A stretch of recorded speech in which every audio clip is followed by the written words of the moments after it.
నెల్లూరు మంగళం scene alias Anil Kumar ఏం మాట్లాడినా ప్రసన్న కొద్దిగా మాట్లాడాడు.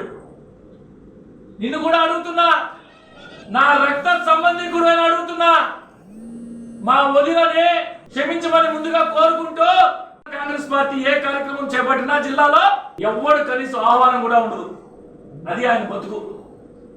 నలభైశాఖ జిల్లా నుంచి పోయి జగనన్న బతిలాడుకుంటే జగన్మోహన్ రెడ్డి గారిని తోకోడు తెలియదు, తోక పిఏసి అని తోకోడు ఇచ్చారు ఆయనకి, ఈయనకి తోడు దొంగలు ఇద్దరికి. జిల్లాలో ఇంకెవరు లేరు వైఎస్ఆర్ కాంగ్రెస్ పార్టీకి. ఈ ఇద్దరు తోడు దొంగలు పిఏసి అని ఒకటి పక్కన పెట్టారు. ఒక్క కార్యక్రమానికి ఆహ్వానంలా. కనీసం వారం రోజుల క్రితం రాజశేఖర రెడ్డి గారి జన్మదినానికి నీకు ఆహ్వానం లే, అది నీ బతుకు. రాజశేఖర రెడ్డి గారి జన్మదినానికి నీకు ఆహ్వానం లే, నీ బతుకు అది. ఇట్లాంటి ఏదో కార్యక్రమం చేసి పక్కన కూర్చొని స్లైడ్ పైకను, స్లైడ్ కొంచెం కింద కను, ఇది నీ బతుకు.